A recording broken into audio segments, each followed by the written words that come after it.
স্বরাষ্ট্র উপদেষ্টার পদত্যাগ দাবি করেছিলাম এবং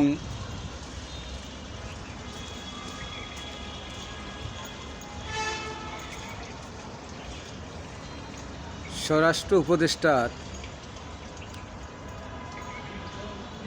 অযোগ্য এই কথাটি বলেছিলাম। আজকে ঠিকই ঢাকায় সচিবালয় ঘেরাও করেছে ডাকসুর ছাত্র ভাইয়েরা। আমি বলেছিলাম যে এর মতো স্বরাষ্ট্র উপদেষ্টার মতো অযোগ্য কোনো উপদেষ্টার নেই। আজকে আবার প্রমাণ হলো। আমার ডাকসুর ভাইদেরকে ধন্যবাদ জানাই। আজকে সচিবালয় ঘেরাও করে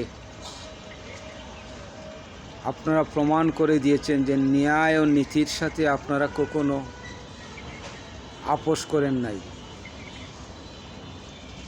স্বরাষ্ট্র উপদেষ্টা যে অযোগ্য এর কারণ হচ্ছে জুলাই আন্দোলনের প্রতীকীত শরীফ ওসমান হাদি, তার যে প্রাণনাশ হয়ে গেল,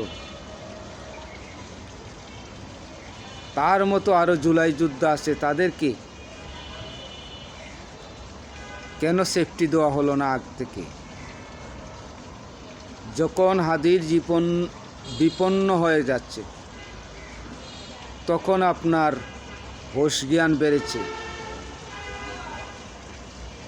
জুলাই আন্দোলন যদি না হতো আজকে স্বরাষ্ট্র উপদেষ্টা আপনি হতেন না।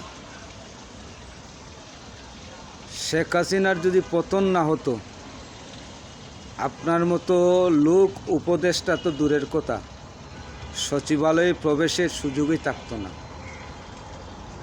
জুলাই আন্দোলন হয়েছে বলে শত তরুণ, হাজার হাজার ছাত্র জনতা জীবন উৎসর্গ করেছে, অনেকে পঙ্গুত্ব বরণ করেছেন, কিন্তু গণতন্ত্রের অধিকার থেকে কেউ পিছপা হয়নি।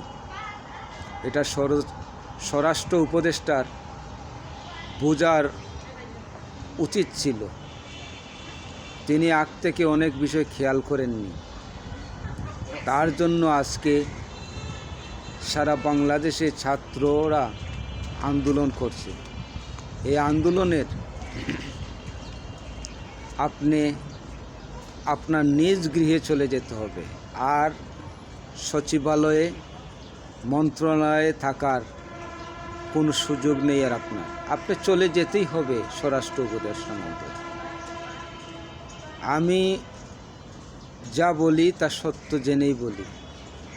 স্বরাষ্ট্র উপদেষ্টা মহোদয়, তিনি কোথায় কি করেছেন না করেছেন, কার সাথে কতটুকু সম্পর্ক আছে আমরা ভালো করে জানি। তার জন্য আপনার আর অপশন নেই। আপনি স্বরাষ্ট্র উপদেষ্টা মহোদয় সসম্মানে আপনার নিজ গৃহে চলে যান। এখানে থাকার কোনো অবকাশ নেই।